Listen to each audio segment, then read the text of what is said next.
Trey, let's head down to the U. Let's go to Coral Gables and Miami. They're 5-7 in 2022. It was a disaster under year one of Mario Cristobal. So many expectations for a team that was really supposed to compete for an ACC title, something that program has never won before. Cristobal comes over from Oregon. He brings with him some high profile transfers. He's supposed to be this electric personality on the recruiting trail. And while the latter part of it still remains true, that team was broken in year one. Yeah, and I think our first question with regards to the Miami Hurricanes, like obviously Cristobal has a lot to prove in Miami. I think that he's a guy that's shown that he's capable of building a program. Man, what on earth happened to Tyler Van Dyke Oh, this year? He was yeah. getting dark horse Heisman buzz. He was supposed to be, the truth. He burst onto the scene as a freshman in 2021 and just really looked electric for a Hurricane team that at times didn't have a lot else going on for it. And this year, I know he battled injuries. I know, man, there was the situation in the locker room where I can't even remember what he said at this point, but I remember there was one point in the middle of the season that I said, I'd be shocked if he even took another snap for Miami because Yeah. of the locker room issues. So, man, like what on earth happened with him? That's where you have to start. But, behind him, they've lost Jake Garcia. Yep. And I think that was kind of who they were looking forward to the future. I think, in a lot of Miami fans' minds, that Van Dyke might have been gone after this year to the NFL draft because of a big, a big campaign this year and the following year. So, not a lot to look at in the future at the quarterback position, at least right now. Lose out on Rashada, like you talked about, they were right in the middle of that drama. So, yeah, as you look to the future, Mario's a great recruiter, and he has, I think, currently the number 5 class, even after losing Rashada and Kamani McLean.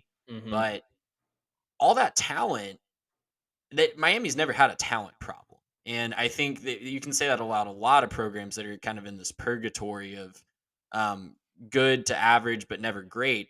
Miami's never had a talent problem. They've never had an access to talent problem. So Cristobal is going to really have to show quickly that he's going to be the guy that can finally put them over the top with all of that talent. Well, and I think it starts with your quarterback. You mentioned Tyler Van Dyke. We came into the season calling him Tyler Van Dyne. Like that was a Yeah, nickname that he had very much taken on, and kind he of a earned it in mantle. 2021, but then He he did. just yeah, Yeah, towards the end of just that season, he looked really good. This year, though, that offensive line was horrible. They couldn't protect him. They couldn't keep him upright. Defensively, they actually took a lot of strides forward. You remember 2 years ago now, that defense couldn't tackle, and they went viral numerous times. I think the worst rendition of that was a missed tackle against Michigan State, where you literally had guys running away from the ball carrier, and those that did decide to go after him collided and didn't make the tackle. I mean, it was a true mess for the Hurricanes defensively.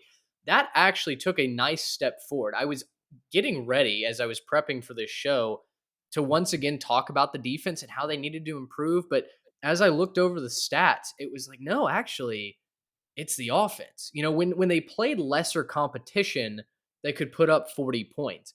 But it was when they played a team that was equal to or better in talent that they were, or even just kind of with more momentum, they're scoring 6 points. They're scoring 13 points. I mean, they could not drive down the field. They had zero going for them when they came to College Station, and then they followed that up with the loss of the decade against Mid Tennessee State, where they get blown out of their own building. It got sideways very quickly for the Hurricanes, and just never recovered there in year one. yeah, and you know, looking at their schedule, it's not like they're facing giants every single week in the ACC. Much has been made about Yeah, how the ACC might now, I think especially in 2023, I'm looking at the ACC as the weakest Power 5 conference from top to same. bottom. So it's not like you have a lot of giants to overcome on your schedule. I know like Florida State is rising, and Florida State looks like a big problem for Miami both on the field and off the field in recruiting.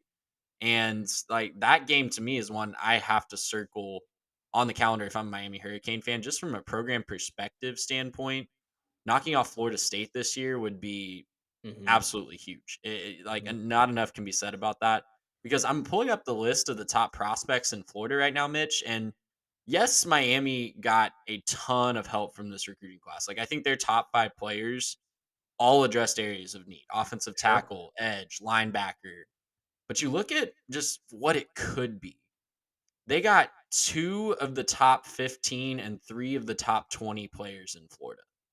And I think if you said that to a Miami Hurricane fan in the 80s or 90s, they would just say that's an abject failure, Yeah, like full stop. they'd be 3 of the top offended. 20 in Florida.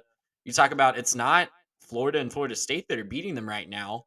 It's guys coming in, it's Georgia coming in, it's Alabama, it's Ohio State, Mhm. programs like that are coming in and just cherry picking guys from Texas. Florida. And you add to that that it looks like Florida State is going to like fully pass you in Yeah. 2023 if they haven't already, just from a perception standpoint. That's not good news. So winning that Florida State, taking back the state of Florida from a recruiting standpoint has to be step number one for me, for Mario Cristobal to feel like he's moving in the right direction of a championship contender. Well, and they've gotta beat when they play teams in state, they've gotta beat them, right? I Got looked at to. their 2023 schedule. The only in-state team they play is Florida State, and it's early on in the season. So, you talk about getting things right and what's something that they can do to right the ship in year 2. You gotta start strong, right? You have a couple of cupcakes surrounding your week 2 game against Texas A&M. You'll welcome the Aggies to Miami, and then in week 5 you play Florida State. At worst, you should be 3-1 going into that game. If A&M comes in and knocks you off, I think that's going to have a lot of eyes on it for reasons on Miami's side and reasons on Texas A&M's side. And for those of you that are screaming or wondering where Texas A&M is in this series, they're coming in a later episode. Do not worry, they're not going to be addressed in this We're one. not emotionally ready to do that episode yet. So just give us I some time, please. No further questions, That's right. and we'll get back to you. Yeah, didn't come across any SEC teams for this one. We will later on, but they have to beat Florida State, which I think is a stretch right now. But you know, a lot of people are saying Miami's not that far away from being a contender for the ACC championship game. They did do things like addressing offensive line in the high school recruiting ranks. Samson Okinola, Francis Mauga, both 5-star, two of the top offensive line prospects in the entire country. That will help. Cristobal is known for developing really solid offensive linemen. The one issue that I see, you got to go find a quarterback. You have Yeah. to find a quarterback. Their only quarterback in this class, once they lost out on Rashada, they had to pivot to Emory Williams, who's a 3-star. Now he's a good-looking kid, like 6'4", big frame. But from everything that I've read, you're missing that X factor, right? That cornerstone quarterback that you hoped Cristobal would land in year 1, so that by year 5, which is the defining year for a lot of coaches if they last that long, you're competing for that title, you've won a title, etc. So I do think that I think too, they've got to on the quarterback position, they probably need to look really hard in the transfer market next year right because, Van Dyke's going to be your guy. Van Dyke, you are riding has with him. to. He has to be. And so if he is not who you think he is, then it's going to be another poor season next year. And best case, you have a 5-star quarterback that's going to come in as a freshman for 2024. So Right. they have to be a major player in the quarterback market, I think, next year in the transfer portal. And, looking at their schedule, you should be able to get them to 6 wins rather easily. And that's, assuming that they don't slip up against a G5 team like they did this year. Yeah. They should be objectively better than Miami, Ohio, Bethune-Cookman, Temple, Georgia Tech with a first-year coach, Virginia, Boston College. That's 6 programs right there that you should be objectively better than just on talent alone. So that should be enough to get you a bowl game. But Tyler Van Dyke is going to decide what the vibes are like in Coral Gables this time next year. Because if he's good and he plays like the 2021 version of himself, yeah, they're probably pushing 8 or 9 wins. They split the rest of those 6, and Hmm. you're thinking pretty bright thoughts about the future in Miami. But if he was like he was last year, if he's a locker room cancer, like it seemed like he might be at some points of the year, then yeah, they're probably not making a bowl again. Yeah, probably shouldn't be saying you'd rather play on the road because you like those environments better Yeah, than in your that's own what it home was. I stadium. couldn't remember exactly what the comment was, Yeah, but geez, dude, like, not good. Yeah, yeah. yeah. Let's not say that again. Gracious him. How about that?